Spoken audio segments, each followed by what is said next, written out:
All right, fantastic. Okay, well, let's get started. I'm Liz, and I run Course Report, which is a resource for students who are choosing a coding boot camp. Thanks, everyone, for joining us on International Women's Day to hear these 4 amazing bootcamp alumni who are all over our screen right now, sharing their experiences, changing careers into tech. We're so excited to welcome y'all. Hi, everyone. I'm Jess. I'm the content manager here at Course Report. So let's just jump right in, like Liz said, and introduce everyone because we've got 4 stellar panelists today.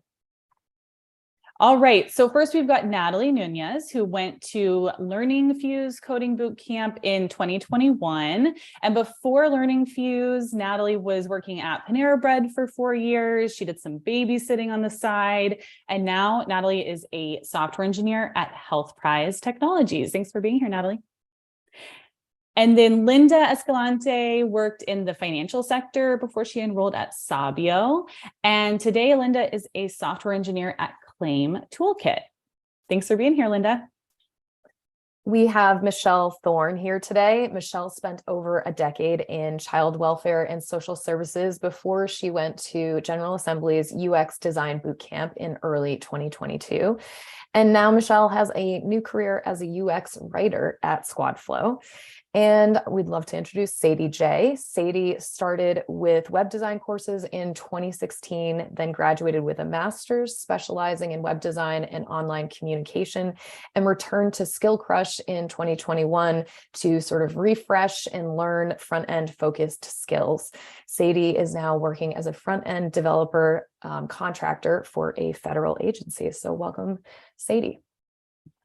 All right, so as you can see, these panelists are all career changers, all working in tech, but took slightly different career paths and different paths into tech as we all do. So going into today, Jess and I had a long list of our own questions, but we also have the best readers ever, and you all submitted really great questions when you RSVP'd. So per usual, we're really going to focus on your questions today, and we've got a ton of really good ones. Yeah, so if you asked a question when you registered for this live Q&A, we'll pass those on to our panel. Oh, and if you're asking questions in the YouTube chat, we'll pass those on to our panel, and we'll continue to take your questions. So just be sure to use that Q&A feature there on YouTube Live throughout this entire panel. Yeah, and so if you are here, just to get everyone thinking, start using that chat. You can tell us where you are in the research process. Are you looking for a bootcamp? Are you considering like a bootcamp versus a university program? Is there a question that you have about how to choose the right bootcamp? Let us know who you are and where you are in the research process. Yeah, and if you identify as a woman, we'd love to know like what your perception of working in tech as a woman is right now. So feel free to add those thoughts in there. And finally, think about if you know what kind of job you are hoping to land when you graduate. We'll ask this in a poll later, but as you'll see, everyone in our panel went down different kind of paths in tech and have really interesting jobs, but different jobs. And so if you're thinking about like a specific career path, cybersecurity or UX design or data science, software engineering, let us know what your like dream job would be. Yeah. Cool. Okay, so we'll let everyone use that chat and we can hop in. Cool. So I'll start off with some kind of before bootcamp questions. So for all of our panelists, what were each of you up to before you went to the bootcamp? Lisa asked if any of you came from an unconventional type background. Linda, would you like to start? Yeah, definitely. So I was born in the United States. However, I was actually raised in Mexico, and I moved back to the United States when I was 17. I did know a little bit of English, but, I had to reinforce it when I came back. And that was pretty much the reason why I didn't finish my bachelor's. When I was going to college, I really had to take so many English classes in order for me to get into the level of English in order for me to take other courses. So therefore, it was taking just too long, and me having a daughter just made it more difficult. So I started digging into the banking industry, and I loved it. I was there for 11 years, and I grew within the bank industry a lot, and I was in the investment sector. And however, there was something else, and when COVID hit, having to leave my daughter by herself, like it just made me take the leap and switch careers, and that's how I am here right now.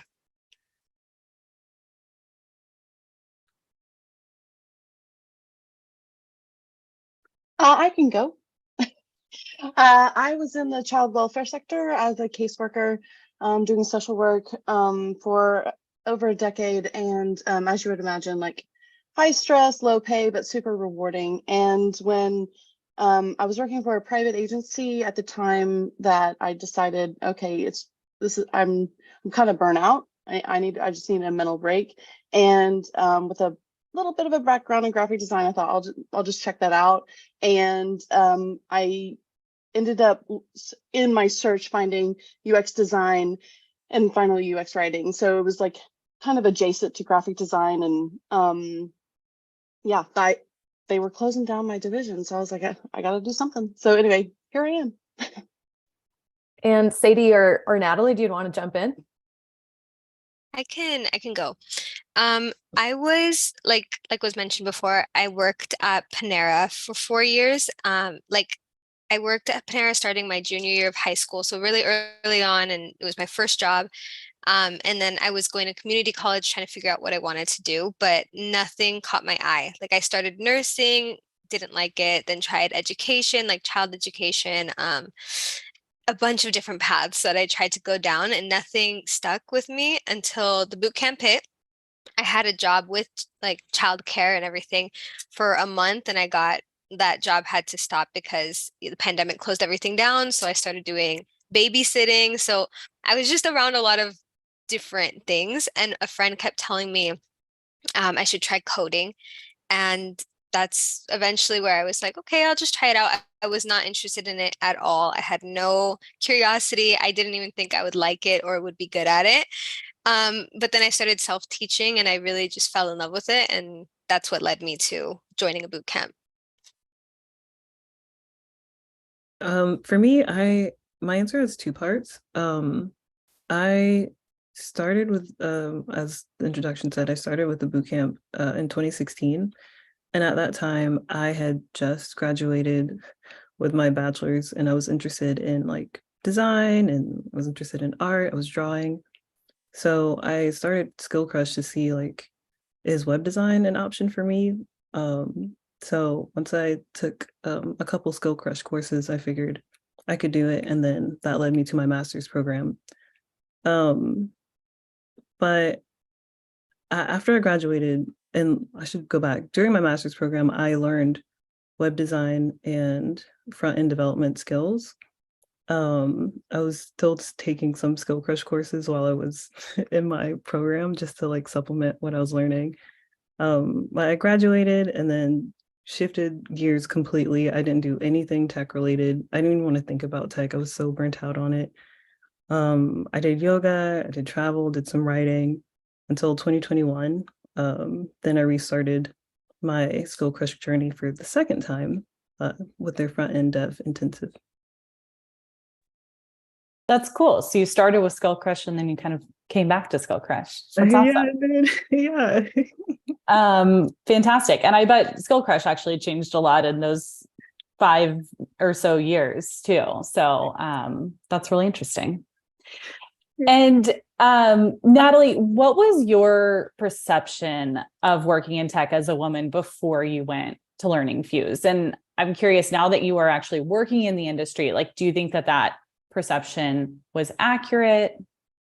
I know everyone kind of has an idea of what it's like to work as a woman in tech. I don't know if I really had too strong of an opinion on what that was going to look like. I think maybe the only thing I would think of was that there wouldn't be a lot of women, like there would be a lot less women in tech. And going into my boot camp, I think that ended up changing a little bit, because in my cohort, specifically in my class through the boot camp, there was actually quite a few women in tech, a few women that were already like in the class with me, and they were the smartest of the group. I think they were the ones that I looked up to. Super smart women.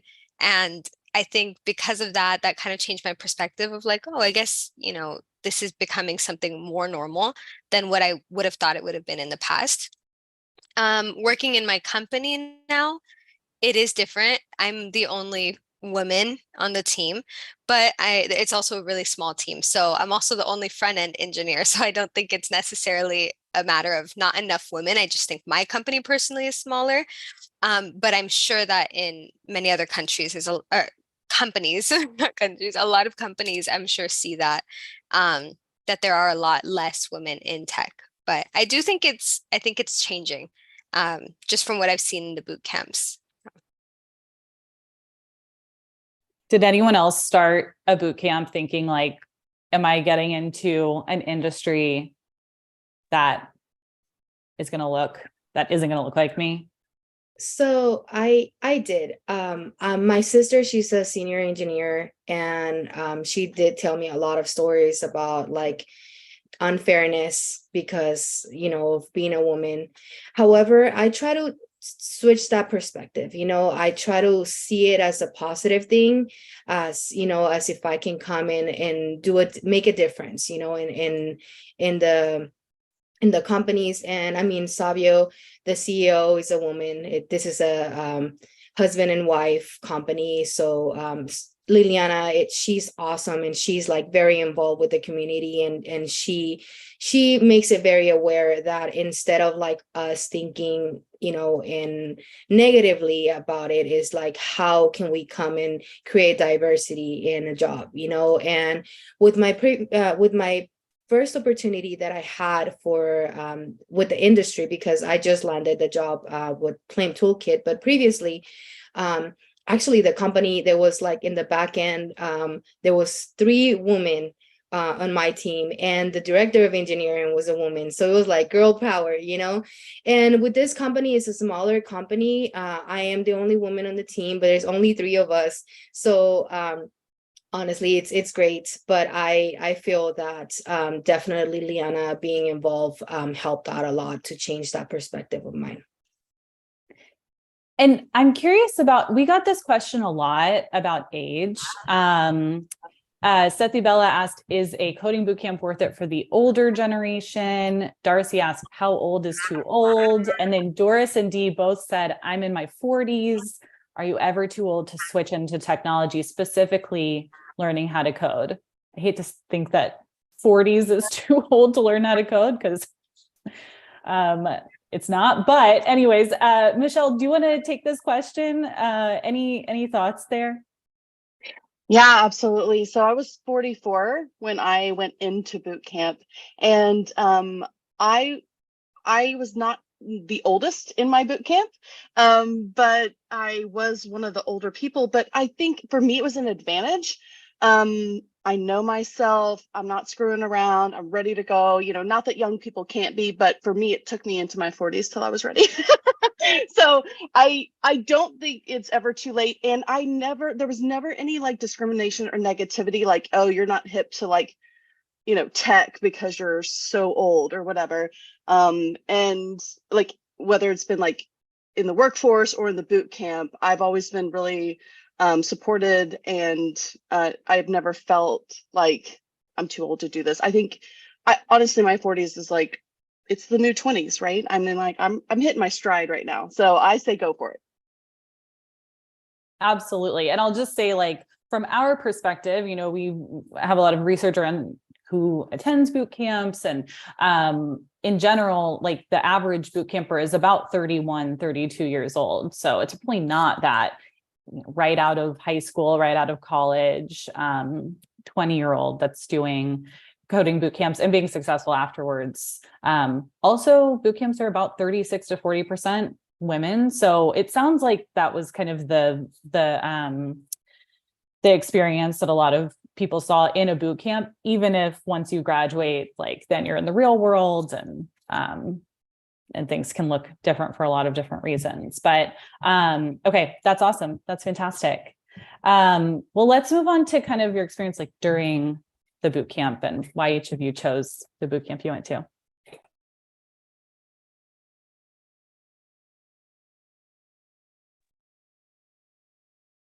I can kick it off. I, as I talked about in my what was I doing before, I chose Skill Crush because it has a lifetime access and the price and the community. Yeah, I I like the ability to like go back and like refresh when I need it, or whenever I'm curious about something new, like I wanted to have that access. Um, Types of support to take advantage of.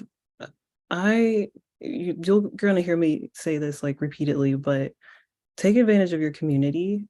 The bootcamp community, like I'm sure everyone may have had the similar experience, but like everyone's there to like learn something and to make sure that they are like, yeah, learning and like they're trying to accomplish a goal, and being a part of that like energy is something that really helped me be successful.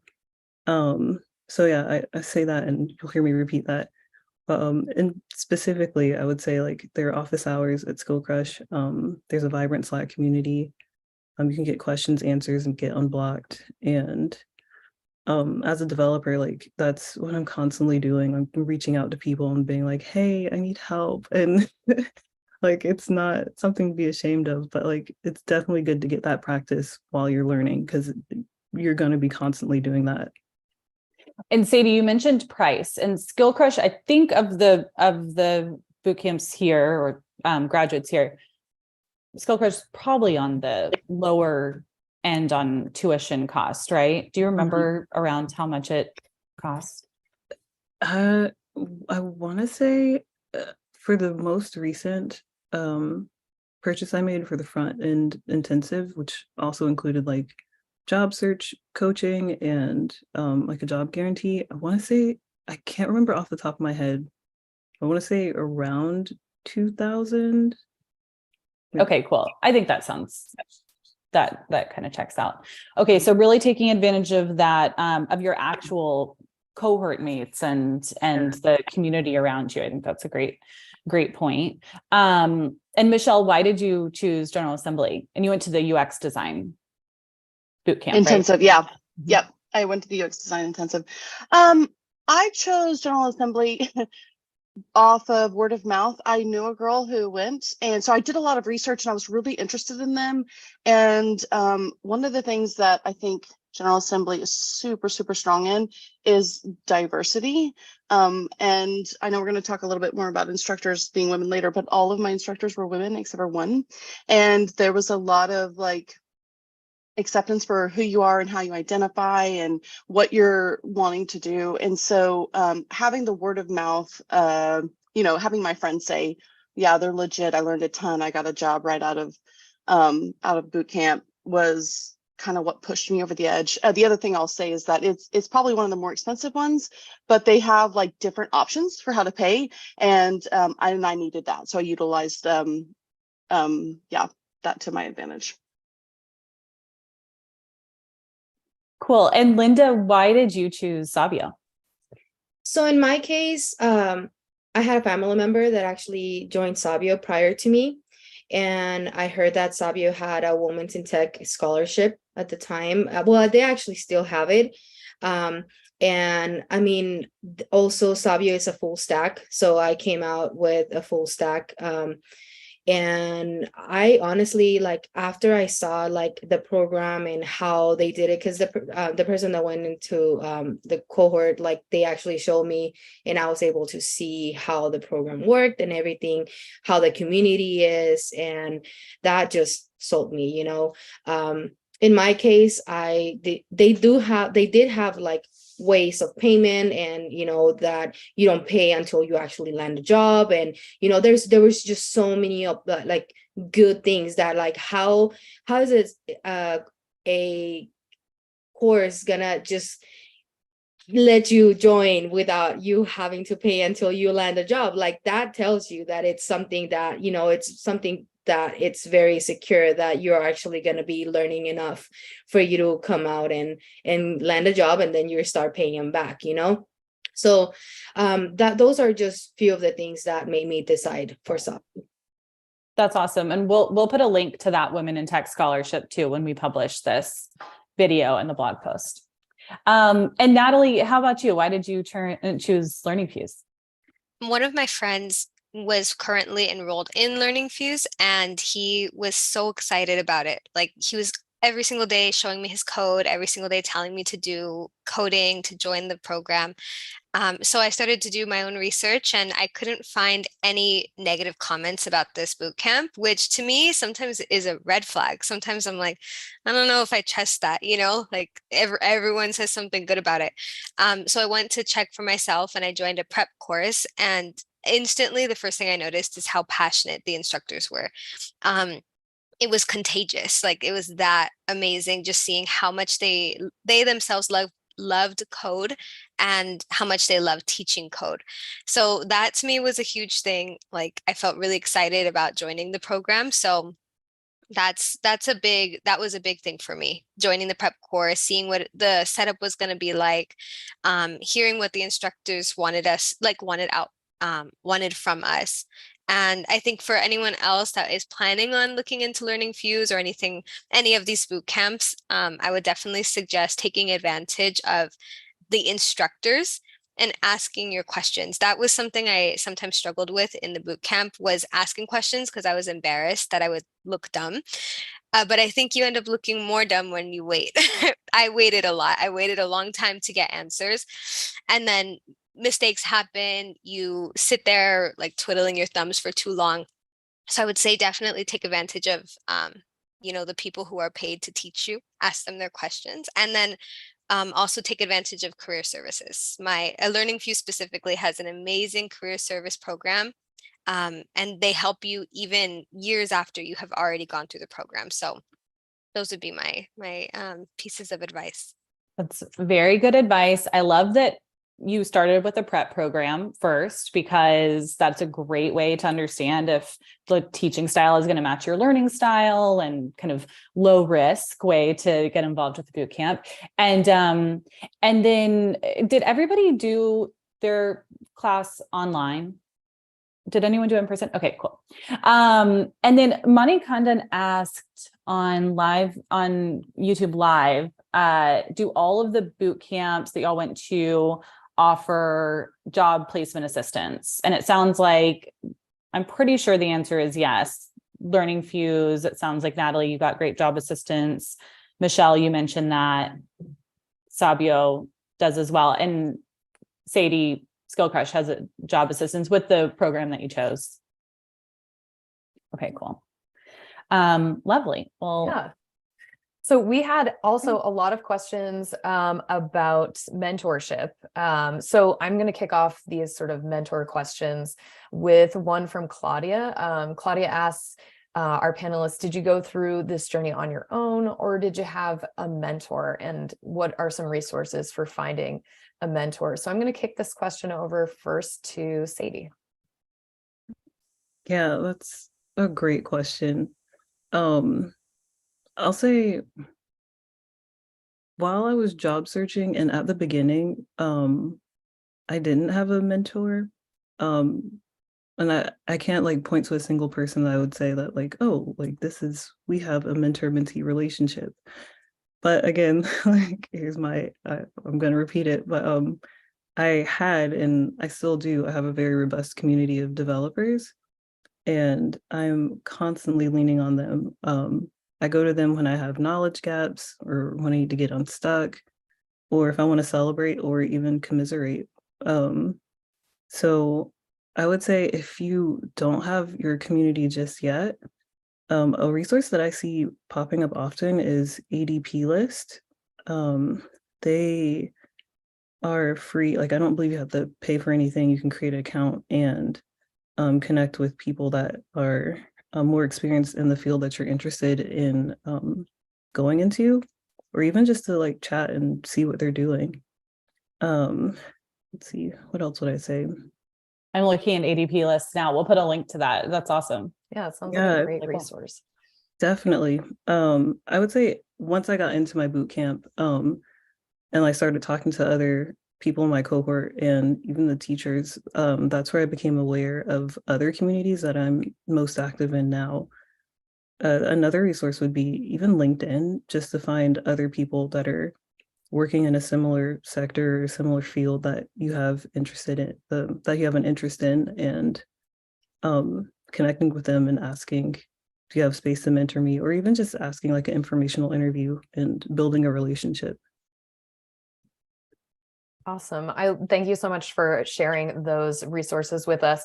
Does anyone else have any experience from their boot camp where there was kind of like a direct mentorship, or you found mentorship in other channels? Linda? Yes. So in my case, I graduated December 2021. So like I mentioned, Liliana was very involved in the community, trying to help us like with job placements and things like that. However, we did not have a specific mentor. In my case, I have family members that are in the industry, so that helped me a lot. But Sabio has been growing so much as a community. They created their career services. They have multiple people helping the students, and they also have graduates. I actually I am part of the mentorship program now, so I have mentees assigned to me, about 9 or 10, and we are multiple mentors that we work on a weekly basis with our mentees to see where they are with their job search, their struggles that they're having. I feel like even though I was able to land a job within 2 weeks of graduation, it was tough. Like I even cried after a couple of interviews, just because, it's real. Like the stress is real. And what do they call it? Like the imposter syndrome is real. Do I belong here? So it's always great to have someone that you can come back and they went through the same thing as you're going through, and you can talk to them. They also have stand-ups for alumni, just for them to hold each other accountable and like talk about what they're working through during their job search. They have Algo, there's so many things that Sabio is offering, but honestly, I feel like they're trying to give the community the great tools for them to be successful at their job search. And I'm happy to be part of the mentorship, because I know it would have been awesome if I would have had a mentor back then. That's so cool that you are now going back to mentor future boot campers. Michelle, you mentioned that a lot of your instructors at General Assembly were women. Like, would you consider them mentors? Have you found that type of mentor relationship throughout? Also, as Sadie mentioned, it could be that your community is what really like builds you up, and it's not like this specific mentorship relationship that you're trying to go after. Yeah, I would say at General Assembly, one of the things that sold me on them was that you have careers, like you have a career class every week. That because you get in there and you're like, oh my gosh, I'm only here for 12 weeks or whatever, and you're already thinking like, how am I going to get a job? And for me, I was like, I'm coming from a totally like different field. And so it really like helps settle you, and they call it outcomes, but they become a mentor for you, help you do salary negotiations, help you talk through interviews, help you. And I just got an email from CJ yesterday, like he's still checking up on me, like, hey, how's it going? And so I feel like I've always, I don't know, like secure. To me, it felt very secure. Like I always had someone not only like that I could go to, but that was also coming to me going, hey, I just want to make sure you're good. So, and I would say like my instructors who were women, all three of them I'm still connected to and still reaching out, asking questions. Tons of respect for those women. They are killing it in tech. And so I always want to like continue to learn from them for sure. Very cool. Well, Linda, I think you mentioned that as a mentor, you hear about the challenges that folks are going through. And we got this question a lot when folks RSVP'd. Leanne and Lisa and a bunch of other people asked about challenges. So I know this is kind of a deep question, but like, was there a specific challenge? What was your greatest challenge that you found as a woman breaking into tech over the last few years? And how did you tackle it? I don't think it's necessarily as a woman. I think it's just like switching careers and I feel like it's just getting used to the technicalities, you know? I feel like I come from a background where I didn't have to think so logically. You know, it was more like people skills and, you know, like a lot of conversational and I feel like switching your brain to think that way, it's a challenge, you know? And I feel like the sessions that they have for the algorithm and data structures help me so much for me to understand that. Like in my case, I did not have any coding experience. I can be honest with you, I did it because of the money and the convenience, you know? So I just came here with no knowledge and not even a clue of what I was getting myself into. So it was very challenging to switch that thought process into more logically, and I feel like I was definitely given with the right tools to overcome that. I love that you say that. Like, it might help people also reframe if they're having imposter syndrome, like reframing it to just understand that switching careers is also hard. Right? Like if you are a woman trying to break into tech and you're like experiencing that imposter syndrome, it's normal. A lot of people are experiencing that, regardless of gender, but obviously can be amped up when you also look around and like feel like you're one of a few people that look like yourself in the room.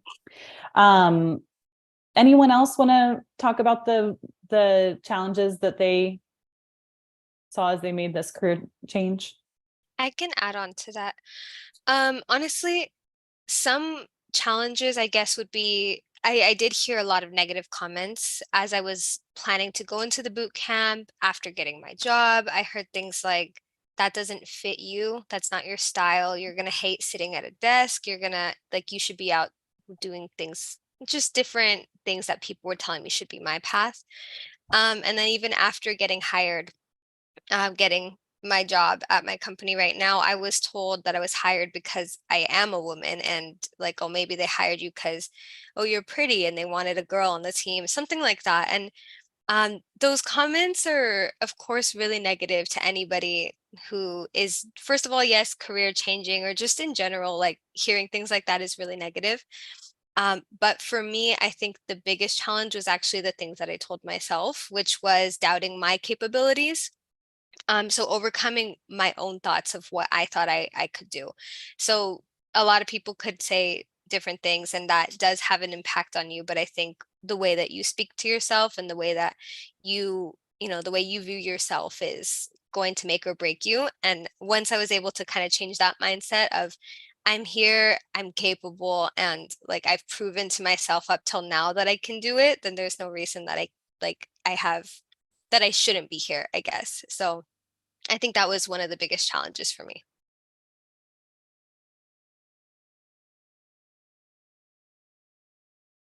Yeah. Thank you so much for getting real there with that, because I feel like that's just something that is definitely happening. So let's switch it over to kind of like working in tech sort of questions. I just want to remind everyone, Natalie is a software engineer at HealthPrize Technologies. Linda is a software engineer at Claim Toolkit. Michelle is a UX writer at SquadFlow, and Sadie J is a front-end development contractor for a federal agency. So for everyone, Azon asked the question, how did you choose which field to specialize in? So let's start with Michelle on that. Yeah, so I was doing the UX design intensive and thought I was going to be a UX designer. And then when I heard we had a class on UX writing, I was like, oh, forget it, that's what I'm doing. So I had a background in professional writing and creative writing. And so I thought, man, if I could take an 80,000 word novel and get it into one sentence, I can probably UX write, because it's all about like clear, concise, and useful. And so I started taking courses online to like supplement like UX writer specific courses, and I really fell in love with it. And so I think for me it was just I was already a writer, and so I wanted to focus there. Awesome. And as a writer myself, I am always happy to hear about writers who are making it in tech spaces. That's awesome. Linda, would you like to jump in on this? And Yeah. as we answer this, sorry, Yeah. I'm just gonna I put a poll live for everyone who is joining to just tell us which career path you are thinking about right now. And it looks like we're getting UX design, data science. I'll announce the results afterwards. But sorry, Linda, go ahead. No worries. So as a full stack developer, I kept my options open. My goal was like to land an opportunity, especially switching careers. And I did apply for multiple titles, multiple positions. However, I started as a software engineer in my previous company, and now I'm a software developer, which is pretty much the same thing. With my previous opportunity, I was mainly on the back end. Now I am fully a full stack, and I really enjoy it. I feel like I am able to apply all the knowledge that I learned through Sabio and the job that I'm doing now, and it's pretty interesting. You never stop learning when you're doing this type of job.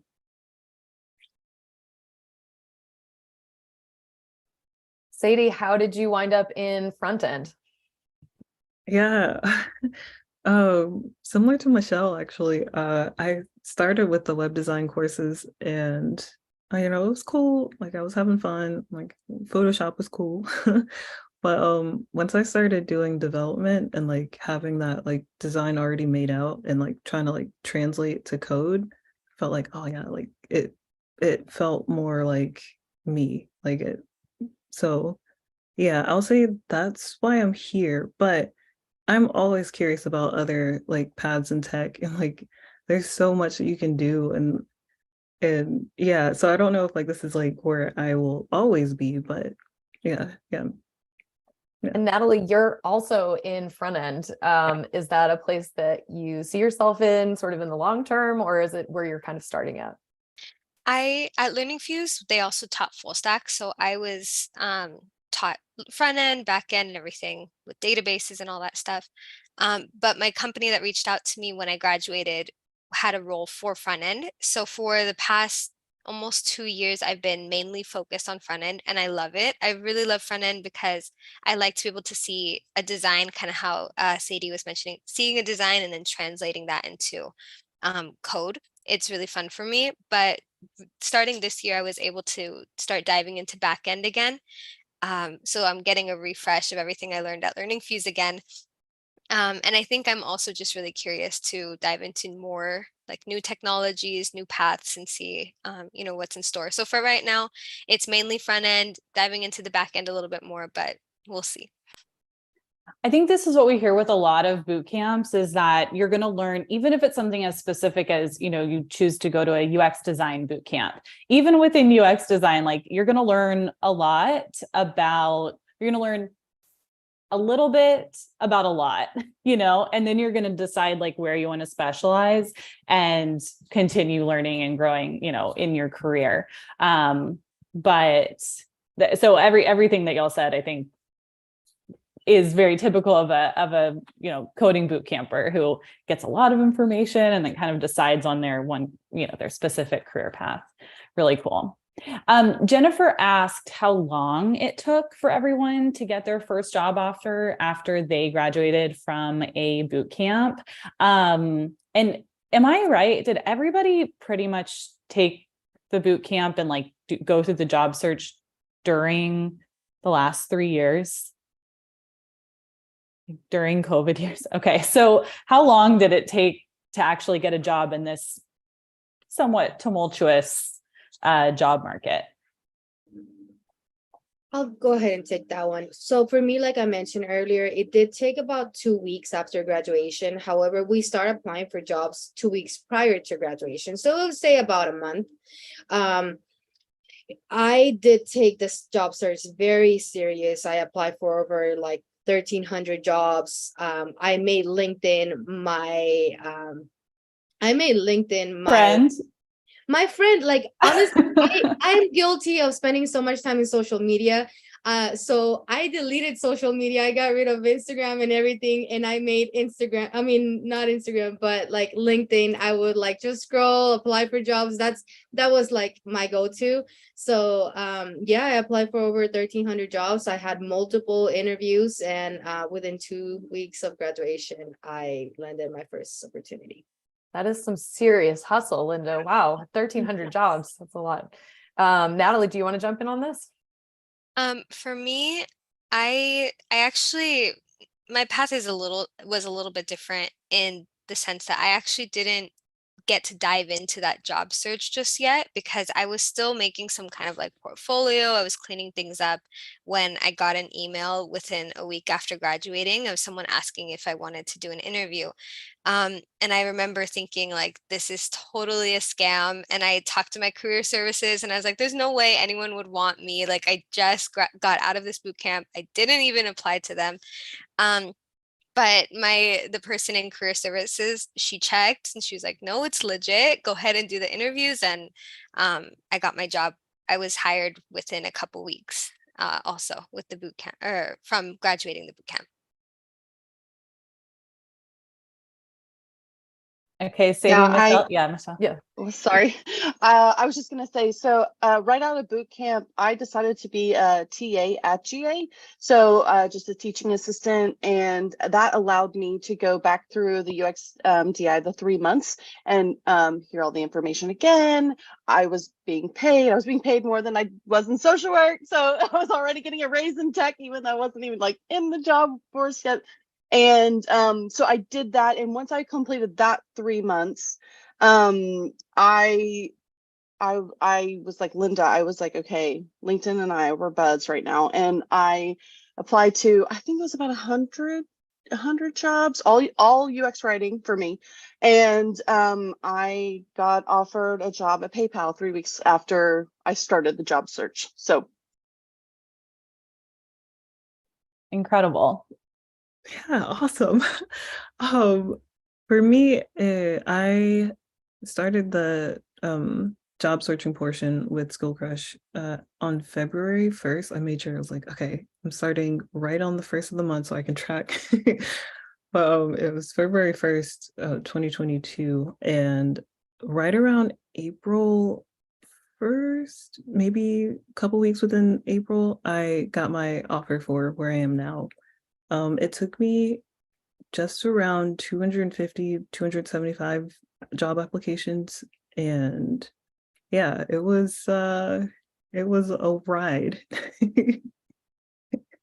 I mean, I think if we just averaged y'all's time to job, that would be a little bit on the low side, just because on average, for bootcamp grads, it takes about 3 to 6 months. That's like what I would say to be safe, to get that first job in tech. So to hear 1 week, 2 months, yeah. even like y'all really hustled. I think people could probably learn a lot from your job search strategies. So we'll go into that next. Yeah. So Hannah asked how everyone landed that first job in tech. It sounded like LinkedIn was some people's best friends. So like, where did you find the role? Like, how were you preparing for it as you were going through that like job search process? And so I'm going to pitch this first to Natalie. Like, did the team at Learning Fuse help you navigate any kind of like salary negotiations or the contract? Yeah, that's a good question. So for me, like I said, it kind of came as a surprise to me getting a message, like an email from the principal engineer at my company. But when I was interviewing, one thing I wanted to like make sure I found out from them was why did they message me? Like, what is it that made them like want to talk to me? And what they noticed about me was my LinkedIn. That was a big deal. They said that there was a lot of links on there. I had a video of me talking for a scholarship. My GitHub was on there. All of my projects were on there. My GitHub had like green squares for days. Like it was just all of these things that they were looking at that just made them feel like this person is dedicated and this person, you know, wants a job. So before I even got to really start searching, my social media presence was a huge impact on getting like hired in the first place. Once I did get hired, the way that I started to prepare was the way that I had been working with my boot camp in the first place, which is looking into all of the technologies, like the tech stack at a more high level, and then diving into each thing. So it was based in React. So I already knew React from my boot camp, but then there was TypeScript, which I had not learned. So started diving into TypeScript and learning things like that. And my team at Learning Fuse, they helped so much. Like I said, I initially was not going to respond to that email because I thought it was a scam, like completely, but I was guided really well with, okay, this is how we should, you know, discuss certain things. I was given questions that I should ask the interviewer. And I think my favorite question that I was told, it's like a little bit of a scary question to ask, but they told me, it's good to ask, do you have any doubts about me going forward? And I was like, that's such a crazy thing. I don't want to ask if they doubt me, like, because then they're going to say, yes, I don't want you. But I decided I'll just ask. And I think it was a good question because it made them, you know, they had to think about it on the spot. And their response was just, no, I think we really like your attitude. We really like the skills that you have to offer, and we want to go forward with you. We're just going to look at next steps. So it calmed me a bit and it showed like confidence. So I think that my team really did their research and they helped me so much because I had not done interviews before. So they were really helpful in that process. That's an amazing question. Everyone write that one down. Okay, Such Louisa, a power move. Yeah, it is a real power move. Louisa asked, actually a cool question that was like very specific to her. What was your day-to-day routine while applying to jobs? For instance, Louisa says hers were to try and apply to a job or connect with someone every day, post once a day on LinkedIn, and make a commit to GitHub. And I've heard y'all say, you know, cleaning up your social media presence, spending a ton of time on LinkedIn, learning new languages and technologies. Michelle spent those 3 months as a TA. That's like really good, dedicated extra learning. Do you think that Louisa is right? Like she checking the right boxes?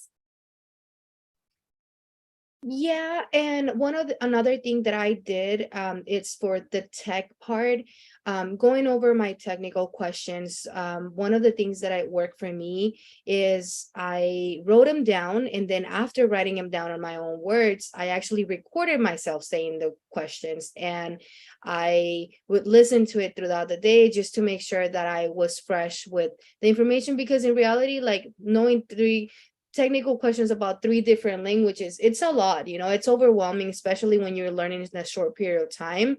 So just being fresh with that information, because if you're not even able to answer like technical questions, sometimes they're like, you know, move on to the next candidate. So that was one of the things that I also included in my day-to-day.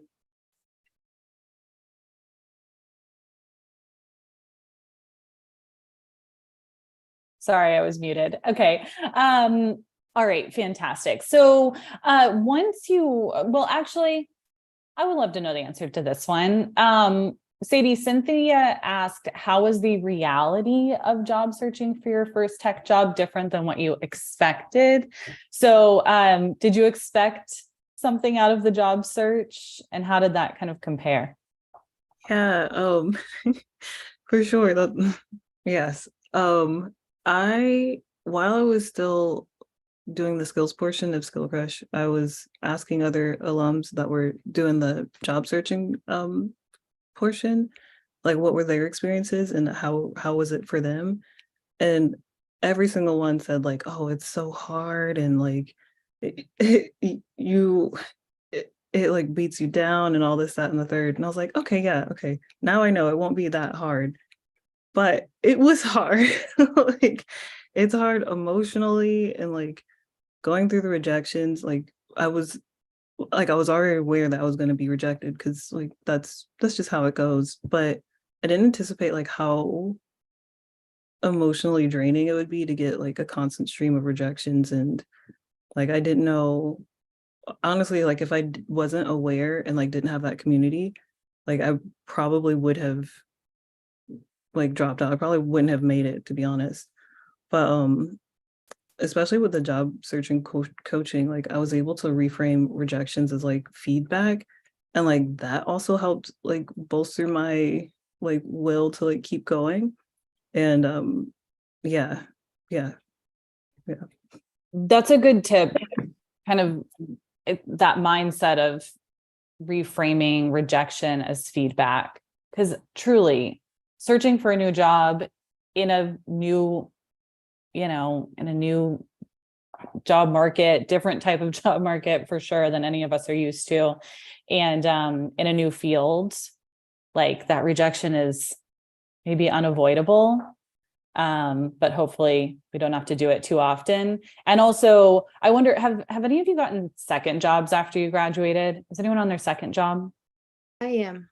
Was it easier to get the second job than it was to get the first? It was not, because I was looking. And the reason why I don't think it was, it's when all the layoffs were happening. I was looking for jobs and it was during the holidays, and it was kind The of like tough time, yeah. the same, because like my previous job, I also was looking during the holidays. So it was a tough time that I decided to switch jobs, but it's definitely rewarding. Yeah, and I want to go back to what the question that Natalie asked. I actually asked a very similar question. I always ask, based on the questions that I answer and compared to the different candidates, where do you think I stand? So those are just like, I feel those are great questions to ask, the interviewers, just to see what their thoughts of you are, and where you stand. I will just say, after talking to Jess, and I talked to so many bootcamp alumni and folks that have just graduated and folks that have, it's been 10 years since they graduated in some cases.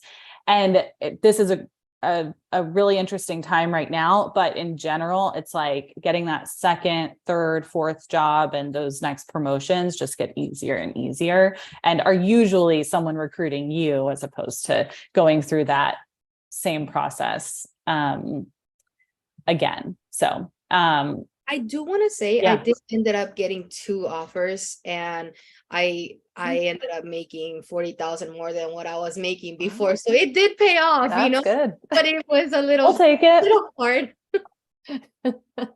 I hope it wasn't 1,300 more for the second job as well. So we also wanted to pitch a question about boot camps versus college, because we definitely saw a few of these as well. Sadie, you have a master's and also went to Skill Crush. So I'd love for you to like weigh in on this. Do you feel like you recommend either path more than the other? Yeah, I get asked that quite a bit. And it's always it depends. It depends on like your goals, your learning style, your timeline. Once you get clarity on those, it'll be easier to evaluate like what options you have. I always talk about like, how do you like to learn? And like, do you know if you learn best with projects, or do you need a synchronous meeting, or are you okay with learning on your own? Try to like not pick up, but try to align yourself with like the opportunities that will like best help you set yourself up for success.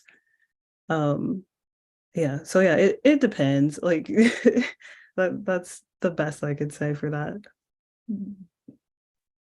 And just looking back, like, did everyone feel prepared for their job as they maybe technically, and also just as a woman like breaking into tech? Everyone's mentioned like that at the boot camp there were women in the classroom, at the front of the classroom teaching, and then maybe that's not the exact reality, depending on the company that you go to when you start. But yeah, just curious, like technically from your skill set, and then also just your experience actually now working in tech, like did everyone feel prepared for that first day? I think yes and no. Um, because a boot camp, the way that they've described it is like a boot camp is kind of like drinking water out of a fire hydrant, which is incredibly difficult because you're getting so much information in such a little time. Um, but one thing that I think my boot camp did really well was, although they can't teach you everything in 3 months, they taught me how to learn. And I think that that was the most valuable skill that I could have gotten from them. um, how to learn and how to look things up and how to ask questions, because there's things that I learned at the boot camp that might be simple, but even on on the job I still Google them. But the thing is, I know how to Google them. I know where to look. I know what questions to ask.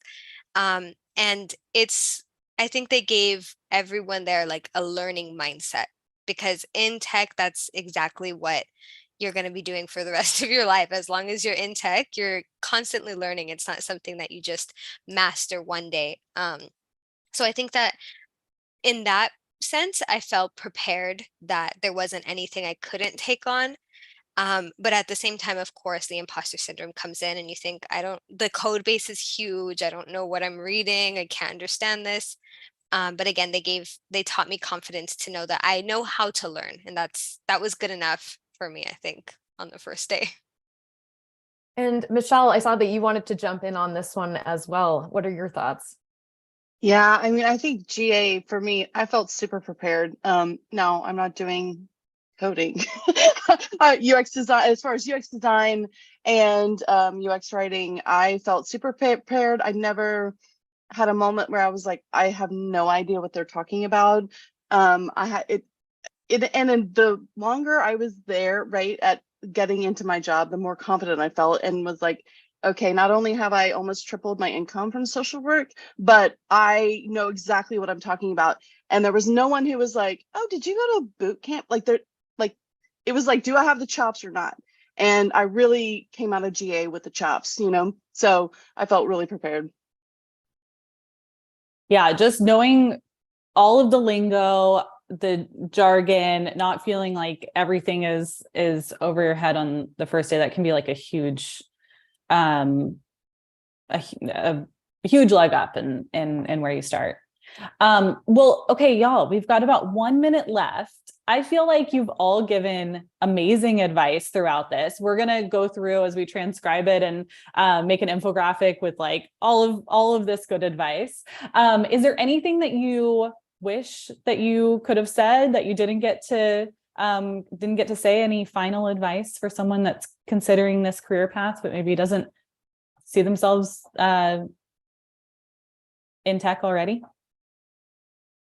I would say just do your research about the languages that you'll be learning, and just when you're in the boot camp, just put your all. It will be rewarding at the end, and I know it will be tiring, but it's just a short period of time. Everything is just compacted, and once you finish it, it's definitely going to be life-changing, and I'd say it's definitely worth it.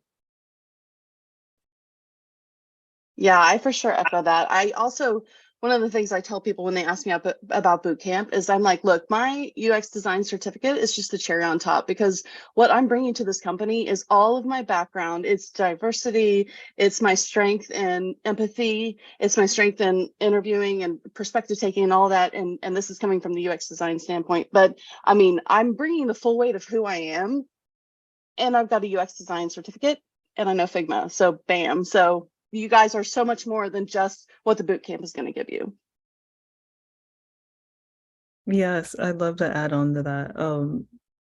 Yes, your skills are valuable. What you learn is so valuable. Like it's easy for, I feel like, for developers to think like, oh, I don't know enough and I can't do X, Y, and Z because I don't know X or Y. And the job that's looking for you, or the role that's looking for you, they're looking for what you have and will teach you the rest, especially if it's a welcoming environment. Like you don't need to know everything. And yes, you can make it. And yeah, that's what I would like to say. Yeah.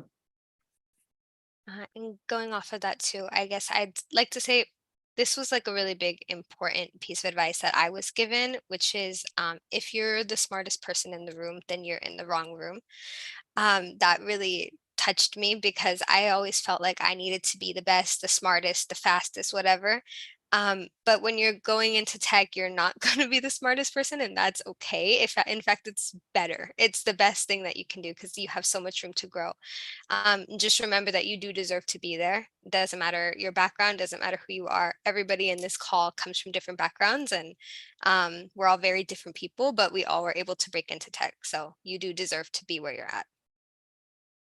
Well, I cannot think of a better place to end than that sentiment. So let's go ahead and wrap up. Thank you so much to everyone who tuned in, and to Michelle, Sadie, Natalie, and Linda. We cannot thank you enough for being here and taking time out of your day and out of your jobs. We will post this video on the blog with a transcript soon. We'll pull together all of this great advice in an infographic, and we'll send it to you on a follow-up email later today. And thank you so much for your questions as you RSVP'd. We're going to do more of these live Q&As throughout 2023. So let us know in the comments or email us at hello@coursereport.com. Let us know if there's a specific topic that you'd like us to dive into. We will see you on the next one. Thanks, everyone. Thanks, everyone.